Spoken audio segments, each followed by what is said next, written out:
Ukraine का रूसी सेना पर विध्वंसक प्रहार। रूसी T-72B3 टैंक तबाह कर दिया गया। यूक्रेन ने FPV ड्रोन से अटैक किया इस दौरान और रूसी सेना को भारी नुकसान पहुंचा है। यूक्रेन से रूसी हमले का एक और वीडियो आपको दिखाते हैं। मल्टी लॉन्च रॉकेट सिस्टम से ताबड़तोड़ प्रहार किया गया। यूक्रेन के ठिकानों पर रूसी सेना ने बमबारी की है। ये देखिए आप। और रूस के उद्मूर्तिया पर विध्वंसक हमला हुआ है। यूक्रेन ने हथियार फैक्ट्री को टारगेट किया है। फ्लामिंगो मिसाइल से निशाना बनाया गया। हमले में रूस की हथियार फैक्ट्री को नुकसान पहुंचा है। तो ये तस्वीर आप देख रहे हैं, हथियार फैक्ट्री को निशाने पर लिया गया है। इस दौरान उद्मूर्तिया पर विध्वंसक हमला। तो विध्वंसक हमलों से कैसे दहला है रूस, ये आपको बता रहे हैं। यूक्रेन की सीमा से 1500 किलोमीटर दूर यह हमला हुआ और मुर्तिया में हथियार फैक्ट्री पर निशाना बनाया गया। हमले से रूस के मिसाइल प्लांट में आग लग गई।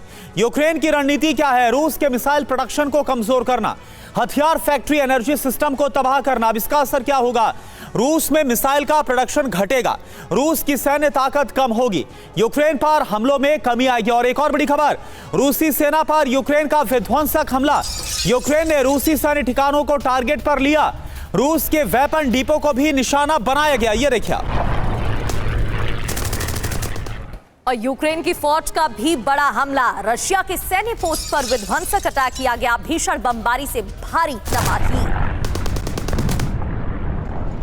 और रूस के ग्राउंड फोर्स पर यूक्रेन का अटैक भी देखने को मिला है। रूस काफिले पर फाइटर जेट से हमला किया गया है। फ्रेंच गाइडेड ग्लाइड बॉम्ब गिराया गया है। भीषण धमाके से थर्रा उठा पूरा इलाका। तो यूक्रेन का टारगेट रूसी सैन्य बेस नोवोपाव्लिवका में सैन्य ठिकाने पर हमला किया गया है। रूसी वेपन डिपो को यूक्रेन ने तबाह किया है।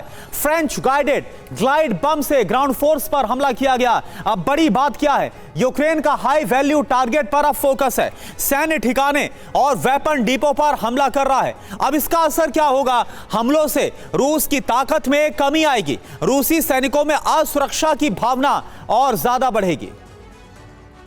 वहीं खार्किव में रूस का भीषण हमला देखने को मिला है। रूस की तरफ से भी लगातार बमबारी की जा रही है यूक्रेनी ठिकानों पर। इस दौरान आर्टिलरी अटैक किए गए हैं। 10 आबादी वाले इलाकों पर रूसी हमले। और रूसी सैनिकों पर यूक्रेन का बड़ा हमला। कामिकेज ड्रोन से रूसी सेना पर हमला किया गया है। यूक्रेन के ड्रोन हमले में वेपन डिपो तबाह। तो कामिकेज ड्रोन का इस्तेमाल, रूसी सेना पर हमला। और एक और बड़ी खबर, रूस के तातारिस्तान पर यूक्रेन ने किया है हमला। एविएशन सिस्टम प्लांट के पास ड्रोन नजर आया है।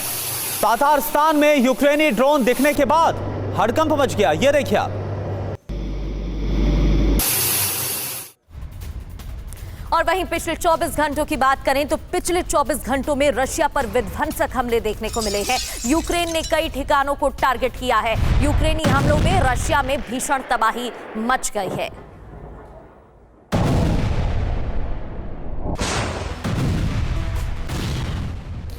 तो ज़ेलेंस्की ने बदला लिया है बीते 24 घंटों में और रूस को कैसे दहला दिया है, यह आपको बता रहे हैं फटाफट। यूक्रेन की मांग क्या है? ऑयल रिफाइनरी, मिसाइल फैक्ट्री और पावर सप्लाई। ये आपको बता दें, यहां पर दरअसल टारगेट किया गया यूक्रेन के टारगेट पर ये सभी अहम ठिकाने। अब यूक्रेन की मांग आप समझिए। रूस की रिफाइनिंग क्षमता 40% तक प्रभावित करना यूक्रेन की अभी इस वक्त जो कोशिश है वो सामने आ रही। बॉर्डर इलाकों में पावर ग्रिड पर यूक्रेन के हमले हो रहे हैं। इसके अलावा रूस में गैसोलीन और डीजल की भारी कमी देखने को मिल रही है। यूक्रेन की मांग, रूस को फ्यूल एक्सपोर्ट में नुकसान का दावा है। इतना ही नहीं, यूक्रेन की तरफ से लगातार मांग की जा रही है जो नुकसान हुआ है उसकी भरपाई हो पाए।